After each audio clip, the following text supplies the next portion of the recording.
Dear students, আশা করি তোমরা সকলেই ভালো আছো। আমার এই চ্যানেলের পক্ষ থেকে তোমাদের সকলকে স্বাগত জানাই।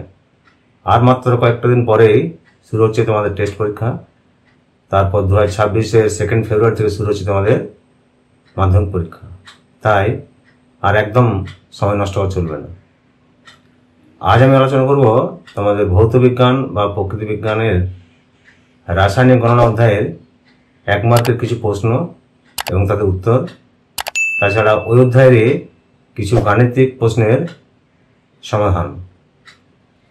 ভিডিওটি তোমরা প্রথম থেকে শেষ পর্যন্ত দেখবে, তাহলে গাণিতিক সমস্যাগুলি আমি সুন্দরভাবে কীভাবে সমাধান করেছি তোমরা খুব সহজেই বুঝতে পারবে এবং টেস্ট পরীক্ষা এবং মাধ্যমিক পরীক্ষাতে এই ধরনের অঙ্ক এলে তোমরা খুব সহজেই তার সমাধান করতে পারবে। 1 মার্কের প্রশ্নের শুরু দিয়ে রয়েছে এমসিকিউ বা বহু বিকল্প ভিত্তিক প্রশ্ন।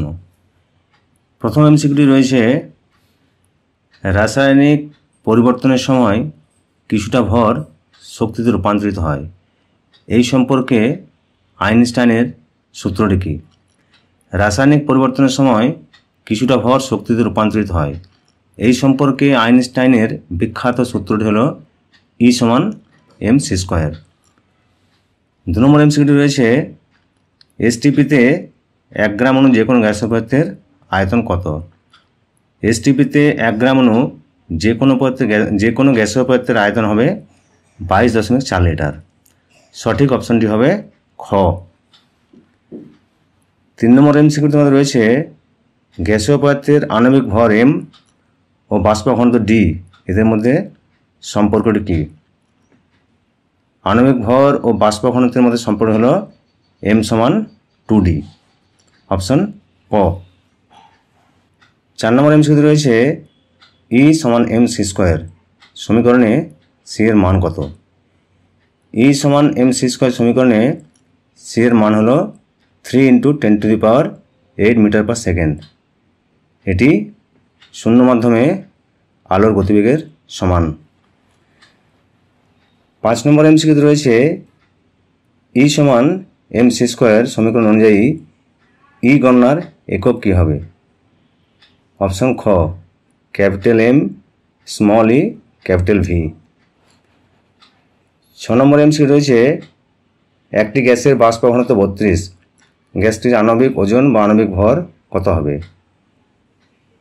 গ্যাসটির আণবিক ভর ওজন হবে 64, কেননা আমরা সম্পর্কটি জানি m=2d। এরপরে আমরা আসছি গাণিতিক সমস্যা ও তার সমাধান নিয়ে। প্রথম একটি অঙ্ক তোমাদের দেওয়া রয়েছে, 40 গ্রাম সোডিয়াম হাইড্রোক্সাইডকে সম্পূর্ণ প্রশমিত করতে কত গ্রাম সালফিউরিক অ্যাসিডের প্রয়োজন হবে? হাইড্রোজেন 1, অক্সিজেন 16, সোডিয়াম 23 এবং সালফার 32। প্রথমে তোমাদের বিক্রিয়ার সমীকরণটি লিখে নিতে হবে। 2NaOH + H2SO4 = Na2SO4 + 2H2O। উপরে যে অ্যাটমিক নাম্বারগুলো দেওয়া আছে সেগুলি তোমরা যোগ গুণ করে বার করবে। আমি হালকাভাবে সুন্দর করে তোমাদের ক্যালকুলেশনটি এখানে দেখিয়ে দিয়েছি। 80 গ্রাম NaOH আর এদিকে বের হচ্ছে 98 গ্রাম H2SO4। তাহলে তোমরা লিখবে যে 80 গ্রাম NaOH-কে প্রশমিত করতে প্রয়োজন হয় 98 গ্রাম H2SO4। তাহলে 40 গ্রাম NaOH-কে প্রশমিত করতে প্রয়োজন হবে 49 গ্রাম H2SO4। তোমরা উত্তরটি লাস্টে লিখে ফেলবে, 49 গ্রাম H2SO4-এর প্রয়োজন হবে। 2 নম্বর অঙ্কটি রয়েছে, 84 গ্রাম লোহিতপ্ত আয়রনের উপর দিয়ে স্টিম চালনা করলে কি পরিমাণ H2 পাওয়া যাবে? Fe অর্থাৎ লোহা সমান 56। প্রথমে তোমাদের বিক্রিয়ার সমীকরণে লিখে ফেলতে হবে, 3Fe + 4H2O = Fe3O4 + 4H2। 3Fe অর্থাৎ 3 মোল আর 4H2 অর্থাৎ 4 মোল।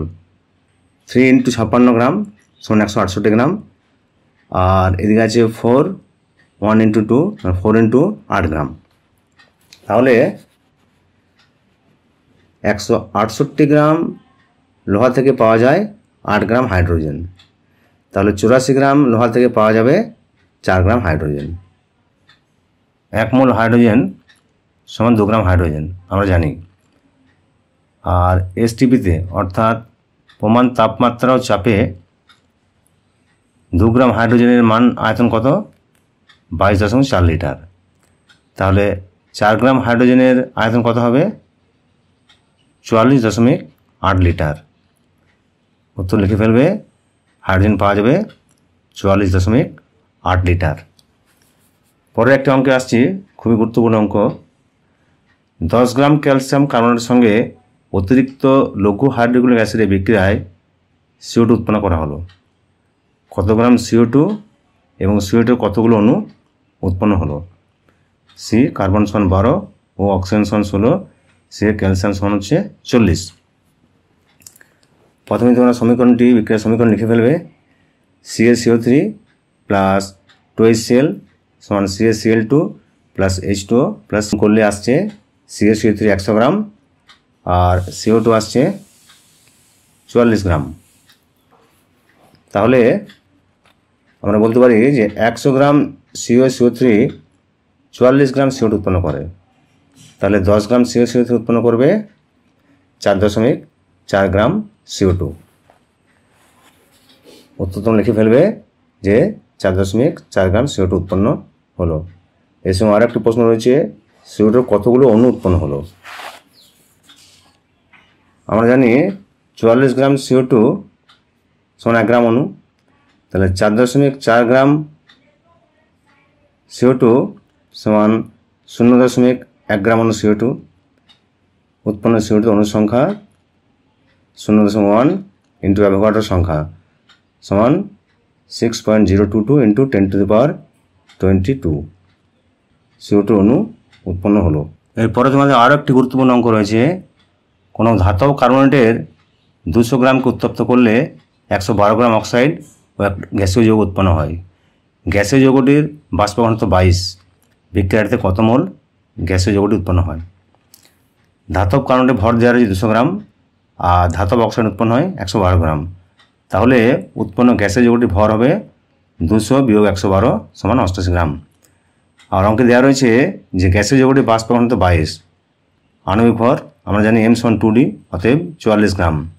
সুতরাং গ্যাসীয় যৌগটির 44 গ্রাম সমান 1 মোল, তাহলে 88 গ্রাম সমান 2 মোল।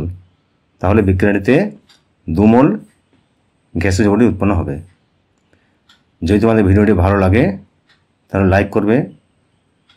অন্যান্য বিষয়ের 1 নম্বরের প্রশ্ন, 2 নম্বরের প্রশ্ন, 5 নম্বরের প্রশ্ন, ইতিহাসের 8 নম্বর প্রশ্ন, ভূগোলের 5 নম্বর প্রশ্ন ইত্যাদি বিভিন্ন সাজেশনগুলি পাওয়ার জন্য তোমার চ্যানেলটিকে অবশ্যই সাবস্ক্রাইব করে রাখবে।